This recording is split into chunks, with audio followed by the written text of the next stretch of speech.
5 రొట్టెలు 2 చిన్న చేపలు 5,000 మందికి పంచగా 12 గంపలు మిగిలిను. ఈ ప్రవచనంలో యేసు ప్రభు గారి గురించి, శిష్యుల గురించి ఈ మాట చెప్పడం జరిగింది. అదేంటో మనం తెలుసుకుంటే, యేసు ప్రభు వారు ఒక కొండ ప్రాంతంలో ఆయన బోధ చెప్పుచుండగా వారికి ఆహారం లేనప్పుడు ఆయన ఈ క్రియ చేయటం జరిగింది. అక్కడికి 2 చిన్న పిల్లలు 5 రొట్టెలు 2 చిన్న చేపలు తేవటం జరిగింది. ఈ 5 రొట్టెలు 2 చిన్న చేపలు 7 సంఖ్య చూపెడుతుంది. ఈ 7 సంఖ్య యేసు ప్రభు గారికి గుర్తుగా కనిపిస్తుంది.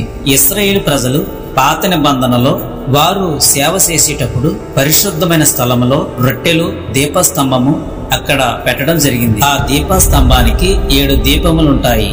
ఈ 7 దీపస్తంభము యేసు ప్రభుకి సూచనగా కనిపిస్తుంది. మనం బైబిల్ గ్రంథంలో చదువుకుంటే ప్రకటన గ్రంథము 2:1 7 నక్షత్రములు తన కుడి చేత పట్టుకుని 7 దీపముల మధ్య సంసరించేవాడు చెప్పు సంగతులు, పాత నిబంధనలో దీపస్తంభము, అలాగే ప్రకటన గ్రంథంలో దీపస్తంభం. ఆ 5 రొట్టెలు 2 చిన్న చేపలు యేసు ప్రభు వారికి అర్థమిస్తుంది. రొట్టెలు అనగా ఆయన శరీరానికి సూచనగా కనిపిస్తుంది. చేపలు అనగా ఆయన రక్తానికి సూచనగా కనిపిస్తుంది. ఆ గంపలో 2 పట్టుకుని యేసు ప్రభు వారు ఆకాశం వైపు చూపి తండ్రికి కృతజ్ఞతలు చెల్లించిన తర్వాత ఆ గంపల పట్టుకుని ఆయన శిష్యులు ఆ ప్రజలందరికీ పంచిపెట్టడం జరిగింది. 5 రొట్టెలు 2 చిన్న చేపలు ఇవి యేసు ప్రభు గారికి సూచనగా కనిపిస్తున్నాయి. అక్కడున్న వారికి పంచిపెట్టగా 12 గంపలు మిగిలేను. ఈ 12 గంపలు ఆయన శిష్యులకు అర్థమిస్తుంది.